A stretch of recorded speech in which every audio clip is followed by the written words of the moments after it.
Olá, queridos irmãos! Hoje vamos estudar mais um ensinamento do nosso Mestre Jesus. Usaremos como base o livro Parábolas e Ensinos de Jesus pelo Espírito Caibar Schutel e faremos a complementação com o livro Parábolas Evangélicas, escrito pelo Espírito Rodolfo Caligares. E o tema do dia é a parábola dos primeiros lugares. Ao notar como os convidados escolhiam os primeiros lugares, propôs-lhe essa parábola. Quando fores por alguém convidado para um casamento, não te sentes no primeiro lugar, para não suceder que seja por ele convidada uma pessoa mais considerada do que tu. E vindo o que te convidou, a ti e a ele te diga, dá o lugar a este, e então irás envergonhado ocupar o último lugar. Pelo contrário, quando fores convidado, vai tomar o último lugar, para que quando vier o que te convidou te diga, amigo, senta-te mais para cima. Então isto será para ti uma honra diante de todos os mais convivas. Pois todo o que se exalta será humilhado, mas todo o que se humilha será exaltado. Lucas, capítulo 14, versículos 7 ao 11. É costume dos orgulhosos que querem ostentar grandeza, ocupar na sociedade as posições mais distintas, tornarem-se salientes para atrair atenções. Jesus, que costumava frequentar certas reuniões em ocasiões que julgava próprias, para estudar o caráter e a psicologia das gentes, antes de propor a seus discípulos a parábola da grande ceia, julgou de bom aviso ensinar-lhes que, mesmo como convivas desse banquete espiritual, não deveriam pleitear os primeiros lugares, posições inadequadas aos que devem observar estritamente a humildade, único meio de exaltação e de conquista de mérito. Nenhum valor tem para Jesus os que se salientam pomposamente dos primeiros lugares e praticam todas as obras que aparentemente são boas, para serem vistos pelos homens. Os que alargam seus filactérios, alongam suas fímbrias e gostam do primeiro lugar nos banquetes, das primeiras cadeiras nas sinagogas, das saudações das praças públicas e de serem chamados mestres. O conviva da grande ceia deve ser sóbrio, modesto, prudente, recatado, cheio de boa vontade, laborioso e, em vez de se recostar comodamente no primeiro lugar que encontra vago em torno da mesa do banquete, deve fazer-se como o servo que, depois de bem examinar as iguarias, serve equitativamente aos convivas segundo o paladar de cada um deles. A cadeira de Moisés, o estudante do Evangelho já o sabe.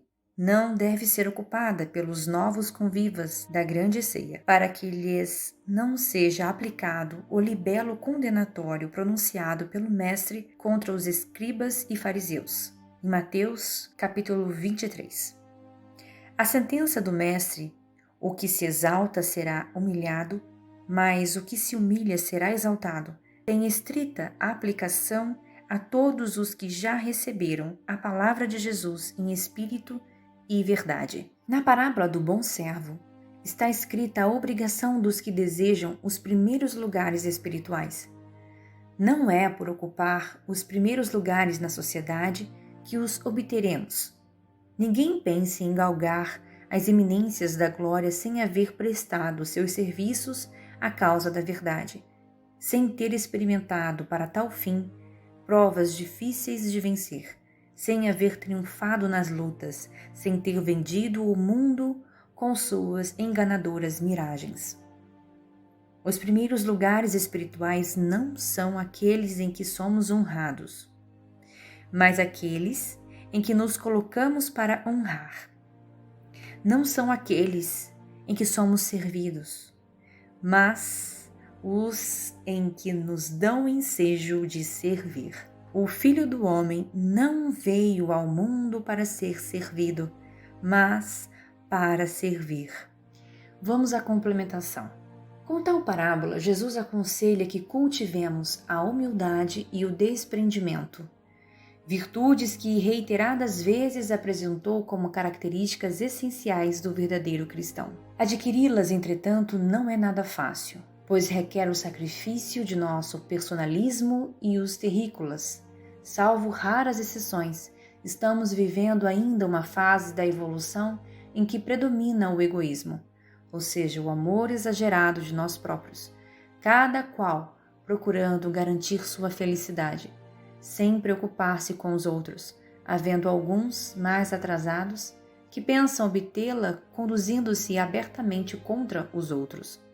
A felicidade real e duradoura, todavia, só será conhecida pelos homens à medida que se libertem de seus pensamentos e desejos egoístas, quando vivam não apenas para si mesmos, mas para o bem de todos, transformando-se em instrumentos conscientes das forças superiores que trabalham pela redenção da humanidade. Sabeis, dissera o mestre de outra feita, que os príncipes das gentes dominam os seus vassalos e que os maiores exercitam o seu poder sobre eles. Não será assim entre e vós, outros. Pelo contrário, o que quiser ser o maior entre vós, esse seja o que vos sirva, e o que quiser ser o primeiro, este seja o vosso servo. Assim como o Filho do Homem não veio para ser servido, mas para servir e dar a sua vida em resgate de muitos. Mateus capítulo 20, versículos 25 a 28.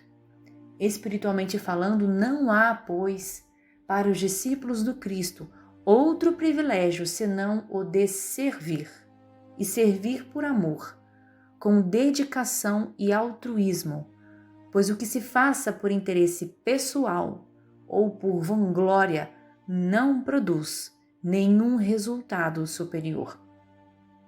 Servir, no sentido cristão, é esquecer de si mesmo e devotar-se amorosamente ao auxílio do próximo, sem objetivar qualquer recompensa, nem mesmo o simples reconhecimento daqueles a quem se haja beneficiado. O Espiritismo nos mostra, através das vidas sucessivas, outra aplicação dessa parábola. Os que, em uma encarnação, ocupem as mais altas posições na sociedade, mas se deixam dominar pela ambição, pelo orgulho e pela vaidade, colocando-se arrogantemente acima dos outros, poderão descer na encarnação seguinte às mais ínfimas condições. Por outro lado, os que suportem com paciência e resignação o infortúnio de uma existência de pobreza e de humilhações, receberão, a seu tempo, a devida recompensa.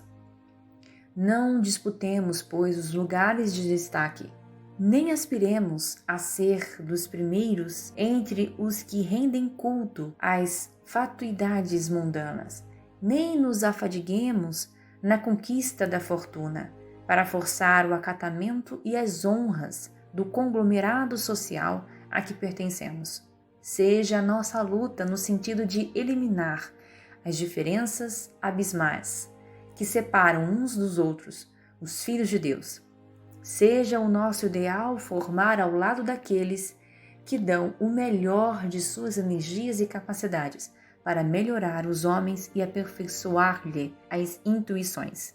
E seja o nosso maior empenho aproveitarmos as muitas oportunidades que se nos apresentam diariamente de sermos úteis e prestativos aos nossos semelhantes. Sobretudo, guardemo-nos de fazer alarde de nossos méritos pessoais. Consideremo-nos sempre servos inúteis, atribuindo a Deus as boas coisas que possamos realizar, porquanto todo o que se exalta será humilhado e todo o que humilha será exaltado. E assim terminamos o estudo de hoje. Que o nosso Senhor Jesus esteja conosco. Um grande abraço.